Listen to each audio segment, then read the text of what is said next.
ವೀಕ್ಷಕರ ನಮಸ್ತೆ. BN TV ಕನ್ನಡಗೆ ಸ್ವಾಗತ. ನಕ್ಸಲರ ವಿರುದ್ಧ ಭಾರತದ ಕಾರ್ಯಾಚರಣೆ ಹೊಸದೇನಲ್ಲ. ದಶಕಗಳ ಕಾಲದಿಂದ ದೇಶದ ಹಲವು ಪ್ರದೇಶಗಳು ಮಾವೋವಾದಿಗಳ ನೆರಳಿನಲ್ಲಿವೆ. ಸಾವಿರಾರು ಅಮಾಯಕ ನಾಗರಿಕರು, ಭದ್ರತಾ ಪಡೆಗಳ ಸಿಬ್ಬಂದಿ ಮತ್ತು ಜನಪ್ರತಿನಿಧಿಗಳು ನೆಲಬಾಂಬ್ ದಾಳಿ ಮತ್ತು ಭೀಕರ ಹತ್ಯೆಗಳ ಸಂತ್ರಸ್ತರಾಗಿದ್ದಾರೆ. ಎಡಪಂಥೀಯ ತೀವ್ರಗಾಮಿಯನ್ನು ಹಲವಾರು ಸರ್ಕಾರಗಳು ಗಂಭೀರ ಆಂತರಿಕ ಬೆದರಿಕೆಯಾಗಿ ಒಪ್ಪಿಕೊಂಡಿದೆ. ಆದರೆ ಕಾಂಗ್ರೆಸ್ ನೇತೃತ್ವದ UPA ಮತ್ತು ಪ್ರಧಾನಿ ನರೇಂದ್ರ ಮೋದಿ ನೇತೃತ್ವದ BJP NDA ನಡುವೆ ಹೋಲಿಕೆ ಮಾಡಿದರೆ ಉದ್ದೇಶ ಮತ್ತು ಪರಿಣಾಮದ ನಡುವೆ ಹಲವು ವ್ಯತ್ಯಾಸಗಳಿರುವುದು ಸ್ಪಷ್ಟವಾಗ್ತಾ ಇದೆ. 2004ರಿಂದ 2014 ತನಕ ಪ್ರಧಾನಿ ಮನಮೋಹನ್ ಸಿಂಗ್ ಆಡಳಿತದಲ್ಲಿ UPA ಸರ್ಕಾರದ ಅವಧಿಯಲ್ಲಿ ನಕ್ಸಲ್ ಸಮಸ್ಯೆ ಬಹು ದೊಡ್ಡದಾಗಿತ್ತು. ಸಮಗ್ರ ಕ್ರಿಯಾ ಯೋಜನೆ ಮತ್ತು ಆಪರೇಷನ್ ಗ್ರೀನ್ ಹಂಟ್ ಮೂಲಕ ಕಾರ್ಯಾಚರಣೆಯನ್ನು ಕೈಗೊಳ್ಳಲಾಗಿತ್ತು. ಈ ಕ್ರಮಗಳು ಅಭಿವೃದ್ಧಿಯನ್ನು ಭದ್ರತೆಯೊಂದಿಗೆ ಸಂಯೋಜಿಸುವ ಉದ್ದೇಶವನ್ನು ಹೊಂದಿದ್ವು. ಆದರೆ ಇದನ್ನು ಕಾರ್ಯಗತಗೊಳಿಸುವಲ್ಲಿ ಸರ್ಕಾರ ವಿಫಲವಾಯಿತು. UPA ಸಾಮಾನ್ಯವಾಗಿ ರಕ್ಷಣಾತ್ಮಕ ನಿಲುವನ್ನು ತೆಗೆದುಕೊಂಡಿತು, ಮೃದು ತಂತ್ರಗಳ ಮೇಲೆ ಅವಲಂಬಿತವಾಯಿತು. ಕಾರ್ಯಾಚರಣೆಗಳನ್ನು ಪ್ರಾರಂಭಿಸಿದರೂ ಸಹ ಅವುಗಳಿಗೆ ಸೂಕ್ತ ಗುಪ್ತಚರ ಮಾಹಿತಿ ಮತ್ತು ನಿಖರತೆಯ ಕೊರತೆ ಕಾಡಿತು. ಹಿಂಸೆಯನ್ನು ತ್ಯಜಿಸುವ ನಕ್ಸಲರ ಜೊತೆ ಮಾತುಕತೆ ನಡೆಸುವಲ್ಲಿಯೂ ಸರ್ಕಾರ ಎಡವಿತು.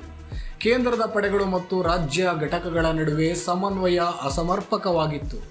ಇದರಿಂದಾಗಿ ಕಾರ್ಯಾಚರಣೆ ವಿಫಲವಾಯಿತು. ಈ ಎಲ್ಲ ಪರಿಣಾಮಗಳ ಕಾರಣ ನಕ್ಸಲ ಚಳವಳಿ ಮತ್ತು ಪೂರ್ವ ಭಾರತದ ಪ್ರದೇಶಗಳಲ್ಲಿ ತನ್ನ ಹಿಡಿತವನ್ನು ಉಳಿಸಿಕೊಂಡಿತು. UPA ಆಡಳಿತದ ಅವಧಿಯಲ್ಲಿಯೇ ಹೆಚ್ಚಿನ ಹಿಂಸೆ ಮತ್ತು ನಾಗರಿಕರ ಹತ್ಯೆಗಳು ಮುಂದುವರೆದವು. 2014ರಲ್ಲಿ ಚಿತ್ರಣ ಬದಲಾಯಿತು. ಪ್ರಧಾನಿ ನರೇಂದ್ರ ಮೋದಿ ನೇತೃತ್ವದ NDA ಸರ್ಕಾರವು ಸ್ಪಷ್ಟತೆ, ದೃಢ ನಿಷ್ಠೆ ಮತ್ತು ಸಮನ್ವಯದ ಜೊತೆ ಹೋರಾಟವನ್ನು ಪ್ರಾರಂಭಿಸಿತು. BJPಯ ದೃಷ್ಟಿಕೋನ ದೃಢವಾಗಿತ್ತು. ಶಸ್ತ್ರಸಜ್ಜಿತ ಬಂಡಾಯದ ವಿರುದ್ಧ ನಮ್ಮದು ಶೂನ್ಯ ಸಹಿಷ್ಣುತೆ, ಶಸ್ತ್ರಾಸ್ತ್ರಗಳನ್ನು ಒಪ್ಪಿಸುವವರೆಗೆ ಚರ್ಚೆಗಳು ಇಲ್ಲ ಮತ್ತು ರಾಷ್ಟ್ರೀಯ ಭದ್ರತೆಯನ್ನು ಬೆದರಿಸುವವರ ಮೇಲೆ ನಿರಂತರವಾಗಿ ಕಣ್ಗಾವಲು ಇರಲಿದೆ ಎಂಬ ಸ್ಪಷ್ಟ ಸಂದೇಶವನ್ನು ನೀಡಿತು. ಗೃಹ ಸಚಿವ ಅಮಿತ್ ಶಾ ನಾಯಕತ್ವದಲ್ಲಿ ಸರ್ಕಾರವು ಆಪರೇಷನ್ ಪ್ರಹಾರ್ ಮತ್ತು ಆಪರೇಷನ್ ಆಕ್ಟೋಪಸ್ ಕೈಗೊಂಡಿತು.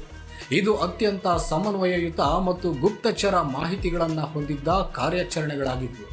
ಈ ಕಾರ್ಯಾಚರಣೆಗೆ ಉಪಗ್ರಹಗಳ ಸಹಾಯ, ಡ್ರೋನ್ ಮೂಲಕ ಪುನರ್ ಪರಿಶೀಲನೆ ಮತ್ತು ತಳಮಟ್ಟದ ಗುಪ್ತಚರ ಮಾಹಿತಿಗಳ ಸಹಾಯ ಪಡೆಯಲಾಯಿತು.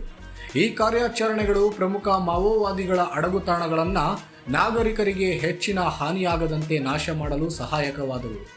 UPA ಸರ್ಕಾರ ಅವಧಿಗೆ ಹೋಲಿಕೆ ಮಾಡಿದರೆ ಇದು ಬಹಳ ತೀಕ್ಷ್ಣ ಶಕ್ತಿಯ ಕಾರ್ಯಾಚರಣೆಯಾಗಿತ್ತು.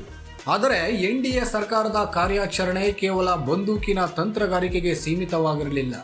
ಭದ್ರತೆ ಮೊದಲು, ಅಭಿವೃದ್ಧಿ ಸಹ ಬಲವಾದ ಅಸ್ತ್ರ ಎಂದು ಸರ್ಕಾರ ಅರ್ಥ ಮಾಡಿಕೊಂಡಿತು.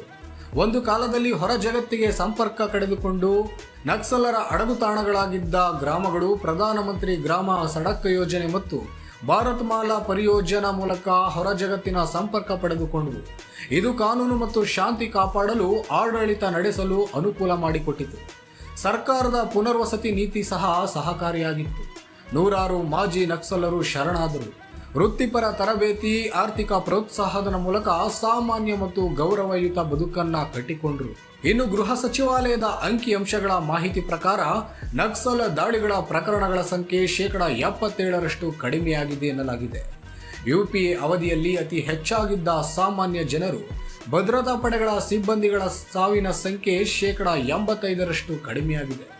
ಇದು ಕೇವಲ ಅಂಕಿ ಸಂಖ್ಯೆಯಲ್ಲ, ಜೀವಗಳನ್ನು ಉಳಿಸಲಾಗಿದೆ, ಕುಟುಂಬಗಳನ್ನು ದಾಳಿಗಳಿಂದ ರಕ್ಷಣೆ ಮಾಡಲಾಗಿದೆ, ಹಿಂಸಾಚಾರ ಕಡಿಮೆ ಮಾಡಲಾಗಿದೆ, ಗ್ರಾಮೀಣ ಪ್ರದೇಶದ ಜೀವನ ಮಟ್ಟ ಸುಧಾರಣೆ ಮಾಡಲಾಗಿದೆ. ಇನ್ನು ನಕ್ಸಲರ ವಿರುದ್ಧ ಕೇಂದ್ರ ಸರ್ಕಾರದ ಆಪರೇಷನ್ ಕಾಗರ್ ಜಾರಿಯಲ್ಲಿದೆ. ಛತ್ತೀಸ್ಗಢ, ತೆಲಂಗಾಣ ರಾಜ್ಯದ ಗಡಿಯ ಕರ್ರೆಗುಟ್ಟಲು ಪ್ರದೇಶದ ಕಾಡಿನಲ್ಲಿ ನಡೆಯುತ್ತಿರುವಂತಹ ಕಾರ್ಯಾಚರಣೆ ಮಾವೋವಾದಿಗಳ ವಿರುದ್ಧ ದೇಶದ ಅತಿ ದೊಡ್ಡ ಕಾರ್ಯಾಚರಣೆ ಎಂದು ಹೇಳಲಾಗ್ತಾ ಇದೆ. ನರೇಂದ್ರ ಮೋದಿ ಸರ್ಕಾರ ಈ ಕಾರ್ಯಾಚರಣೆಗೆ ಸುಮಾರು 1 ಲಕ್ಷ ಪ್ಯಾರಾಮಿಲಿಟರಿ ಪಡೆಗಳನ್ನು ನಿಯೋಜನೆ ಮಾಡಿದೆ. ಇದು ಎಡಪಂಥೀಯರ ವಿರುದ್ಧದ ಅತಿ ದೊಡ್ಡ ಕಾರ್ಯಾಚರಣೆಯಾಗಿದೆ. ಇದುವರೆಗಿನ ಕಾರ್ಯಾಚರಣೆಯಲ್ಲಿ 3 ಮಹಿಳಾ ನಕ್ಸಲರು ತಟಸ್ಥರಾಗಿದ್ದಾರೆ ಮತ್ತು ಬಂಡಾಯಕ್ಕಿಂತ ಪುನರ್ವಸತಿ ಉತ್ತಮ ಎಂದು 44 ಇತರರು ಶರಣಾಗಿದ್ದಾರೆ. ಆದರೆ ಹಿರಿಯ ಮಾವೋವಾದಿ ನಾಯಕರ ಗೈರು ಕುತೂಹಲಕ್ಕೆ ಕಾರಣವಾಗಿದೆ. ಅತಿ ದೊಡ್ಡ ಕಾರ್ಯಾಚರಣೆ ಆರಂಭವಾಗುವ ಮೊದಲೇ ಅವರು ಈ ಪ್ರದೇಶದಿಂದ ಪರಾರಿಯಾಗಿದ್ದಾರೆಯೇ? ಪ್ರದೇಶದಲ್ಲಿ ತಮ್ಮ ಹಿಡಿತ ಕೈತಪ್ಪುವ ಭೀತಿಯಿಂದ ಓಡಿ ಹೋಗಿದ್ದಾರೆ ಎಂದು ಶಂಕಿಸಲಾಗಿದೆ. ಸುಮಾರು 1,000 ಶಸ್ತ್ರಸಜ್ಜಿತ ಬಂಡುಕೋರರ ಬೆದರಿಕೆಗಳ ನಡುವೆಯೂ ಭದ್ರತಾ ಪಡೆಗಳು ಅಪಾಯಕಾರಿ ಸ್ಥಳದಲ್ಲಿ ವಿಶ್ವಾಸದಿಂದ ಕಾರ್ಯಾಚರಣೆಯನ್ನು ಮುಂದುವರೆಸಿದೆ. ತಂತ್ರಜ್ಞಾನದ ಸಹಾಯದಿಂದ ಗುಡ್ಡ ಪ್ರದೇಶಗಳಲ್ಲಿ ಪಡೆಗಳು ಮುಂದುವರೆದಿದ್ದು, ಗುಡ್ಡದ ಮೇಲೆ ರಾಷ್ಟ್ರಧ್ವಜವನ್ನು ಹೆಮ್ಮೆ ಪಡುವಂತೆ ಹಾರಿಸಲಾಗಿದೆ. ಡ್ರೋನ್ಗಳ ಸಹಾಯ, ನಿಗಾವಳಿ ಮತ್ತು ಉಪಗ್ರಹಗಳ ಸಹಾಯದಿಂದ ನಕ್ಸಲರಿಗಾಗಿ ಶೋಧವನ್ನು ತೀವ್ರಗೊಳಿಸಲಾಗಿದೆ. ಇದು ಕೇವಲ ಒಂದು ಕಾರ್ಯಾಚರಣೆ ಮಾತ್ರವಲ್ಲ, ದೇಶದ ರಾಜ್ಯವು ತನ್ನ ಭೂಮಿಯ ಪ್ರತಿಯೊಂದು ಮೂಲೆಯೂ ಬಂಡಾಯದ ನೆರಳು ಮುಕ್ತವಾಗುವವರೆಗೂ ವಿಶ್ರಾಂತಿ ಪಡೆಯುವುದಿಲ್ಲ ಎಂಬ ಭಾರತದ ಸ್ಪಷ್ಟ ಸಂದೇಶವಾಗಿದೆ. ಹಲವು ವರ್ಷಗಳಿಂದ ಅಮಾಯಕರ ಪ್ರಾಣಗಳನ್ನು ಪಡೆದ ಮಾವೋವಾದಿಗಳ ಹಿಂಸಾಚಾರದ ಈ ಕಠಿಣ ನಿಲುವು ಬಿಜೆಪಿಯ ದೀರ್ಘಕಾಲೀನ ನೀತಿಯ ಪ್ರತಿಬಿಂಬವಾಗಿದೆ. ಹೈದರಾಬಾದ್ನ ಕೆಲವು ಸಂಘಟನೆಗಳ ಕಾರ್ಯಕರ್ತರು ಆಪರೇಷನ್ ಕಾಗರ ನಿಲ್ಲಿಸುವಂತೆ ಒತ್ತಾಯಿಸಿದವು. ಶಾಂತಿಯನ್ನ ಪುನಃ ಸ್ಥಾಪಿಸುವ ತನಕ ಕಾರ್ಯಾಚರಣೆ ನಿಲ್ಲುವುದಿಲ್ಲ ಎಂಬ ನಿಲುವನ್ನು ಸರ್ಕಾರ ತೆಗೆದುಕೊಂಡಿದೆ. ಮಾವೋವಾದಿಗಳ ಜೊತೆ ಯಾವುದೇ ಮಾತುಕತೆ ಇಲ್ಲ ಎಂದು ಹೇಳಿಕೊಂಡಿದೆ. ಕೇಂದ್ರ ಗೃಹ ವ್ಯವಹಾರಗಳ ರಾಜ್ಯ ಸಚಿವ ಬಂಡಿ ಸಂಜಯ್ ಕುಮಾರ್ ಯಾರು ಹಿಂಸೆಯನ್ನ ಆಯ್ಕೆ ಮಾಡಿಕೊಂಡಿದ್ದಾರೆಯೋ, ಬಂದೂಕು ಹಿಡಿದು ಸುತ್ತುತ್ತಾರೆಯೋ, ಅಮಾಯಕ ಜನರನ್ನು ಕೊಲ್ಲುತ್ತಾರೆಯೋ ಅವರ ಜೊತೆ ಯಾವುದೇ ಚರ್ಚೆ ಇಲ್ಲ ಎಂದು ಸ್ಪಷ್ಟಪಡಿಸಿದ್ದಾರೆ. ಇನ್ನು ದೇಶ ಮುಂದುವರಿಯುತ್ತಿದ್ದರೂ ಸಹ ಹಲವಾರು ಜನರ ಹಳೆಯ ಮನಸ್ಥಿತಿಗಳು ಬದಲಾಗಿಲ್ಲ. ಬಿಜೆಪಿ ಮಾವೋವಾದಿಗಳ ವಿರುದ್ಧ ಹೋರಾಟ ಮಾಡ್ತಾ ಇದ್ರೆ, ವಿರೋಧ ಪಕ್ಷಗಳಾದ ಕಾಂಗ್ರೆಸ್ ಮತ್ತು ಬಿಆರ್ಎಸ್ ಕಾರ್ಯಾಚರಣೆ ಸ್ಥಗಿತಗೊಳಿಸುವಂತೆ ಧ್ವನಿ ಎತ್ತಿವೆ.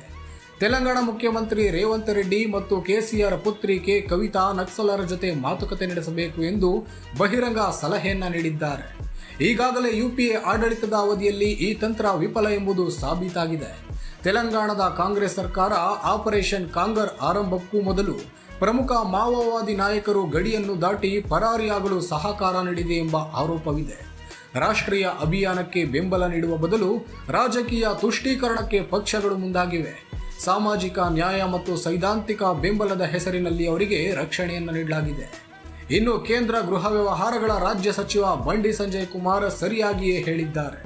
ಕೈಯಲ್ಲಿ ಬಂದೂಕು ಹಿಡಿಯುವ ಅಮಾಯಕರನ್ನ ಹತ್ಯೆ ಮಾಡುವವರ ಜೊತೆ ಯಾವುದೇ ಮಾತುಕತೆ ನಡೆಸಲ್ಲ ಎಂದು ಹೇಳಿದ್ದಾರೆ. ಅಮಾಯಕರ ಶವಗಳ ಮೇಲೆ ರಾಜಕೀಯ ತುಷ್ಟೀಕರಣಕ್ಕಾಗಿ ಶಾಂತಿಯನ್ನು ಕಾಪಾಡಲು ಸಾಧ್ಯವಿಲ್ಲ. ವಿಜಯದ ಬಳಿಕ ಶಾಂತಿ ಬರುತ್ತದೆ, ಶರಣಾಗತಿ ಮೂಲಕವಲ್ಲ ಎಂದು ಹೇಳಿದ್ದಾರೆ. ಇತಿಹಾಸವನ್ನ ಮರೆಯುವಂತಿಲ್ಲ.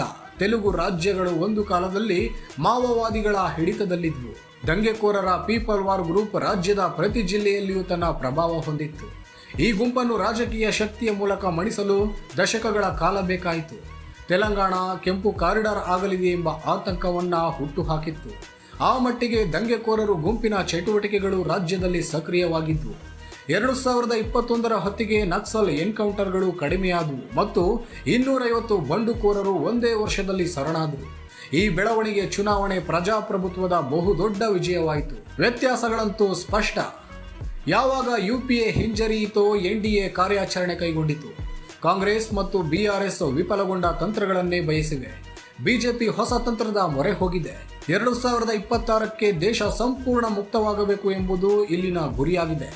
ಭಾರತದ ಸರ್ಕಾರ ಭರವಸೆಯನ್ನ ಕೊಡ್ತಾ ಇದೆ. ಕಾರ್ಯಾಚರಣೆಯನ್ನು ಕೂಡ ಯಶಸ್ವಿಯಾಗಿ ಮಾಡ್ತಾ ಇದೆ.